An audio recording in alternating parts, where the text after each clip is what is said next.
নমস্কার বন্ধুরা, আজকের ভিডিওর শুরুতে আপনাদেরকে পরিষ্কার একটি কথা বলে দিই। আপনি একা নন।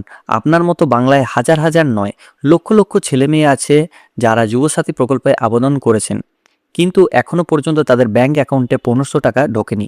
আজকের ভিডিওতে আমি আপনাদের ক্লিয়ারভাবে বোঝাবো যে টাকা আদৌ কি আসবে কি না, কেন দেরি হচ্ছে, আর যদি না আসে তাহলে পরবর্তীতে আপনাকে কি করতে হবে।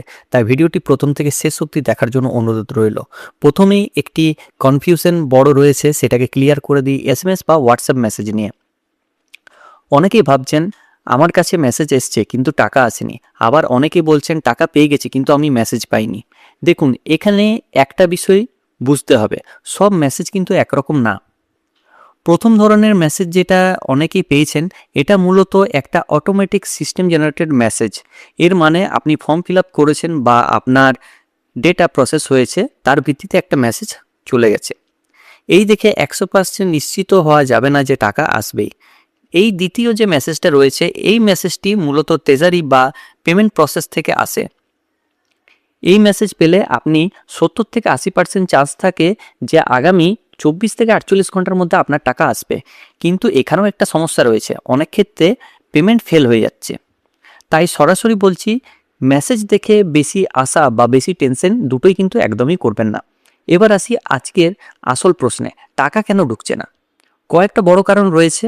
যেমন 1 নম্বর হচ্ছে ভোট ঘোষণা হয়ে গেছে, তার ফলে সরকারি কাজের গতি স্লো হয়ে গেছে।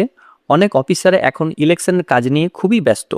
2 নম্বর ব্যাংক সংক্রান্ত সমস্যা, ভুল অ্যাকাউন্ট নাম্বার, আইএফসি ভুল, ডিবিটি এনাবেল না থাকা, আধার লিঙ্ক না থাকা। 3 নম্বর ভেরিফিকেশন পেন্ডিং, আপনার ফর্ম এখনও পুরোপুরি অ্যাপ্রুভ হয়নি। 4 নম্বর অ্যাপ্লিকেশন ক্যান্সেল হওয়ার সম্ভাবনা, আগের রিপোর্ট অনুযায়ী প্রায় 10 লক্ষ আবেদন বাতিল হয়েছে। এখন সবচেয়ে বড় প্রশ্ন হলো, টাকা কি বন্ধ হয়ে গেছে? এর সোজা উত্তর হলো পুরোপুরি বন্ধ হয়নি, কিন্তু সাময়িকভাবে ধীর বা পজ হয়ে থাকতে পারে। কারণ প্রায় 60 থেকে 65 লাখ মানুষের ইতিমধ্যে টাকা পেয়ে গেছেন, আর বাকি যারা আছে তাদের ধাপে ধাপে টাকা দেওয়া হচ্ছে। এবার আপনার করণীয় কি? যদি আপনি অফলাইন ফর্ম জমা দিয়ে থাকেন, এখন শুধু অপেক্ষা করতে হবে। যদি আপনি অনলাইন অ্যাপ্লাই করে থাকেন, তাহলে আইএফএমএস পোর্টালে গিয়ে নিচে স্ট্যাটাস চেক করে দেখবেন। যদি সেখানে আপনার কোনো এরর থাকে, যেমন আপনার অ্যাকাউন্ট নাম্বার ভুল রয়েছে বা আপনার যে আইএফসি কোড আছে সেটা ভুল রয়েছে, যদি কোনো মাইনর বা মেজর এরর থাকে, তাহলে আপনাকে পরবর্তীতে সেটা ভোটের পর বিডিও অফিস, এসডি অফিস বা মিউনিসিপ্যাল অফিস যেটাই হোক না কেন, আপনাকে যোগাযোগ করতে হবে।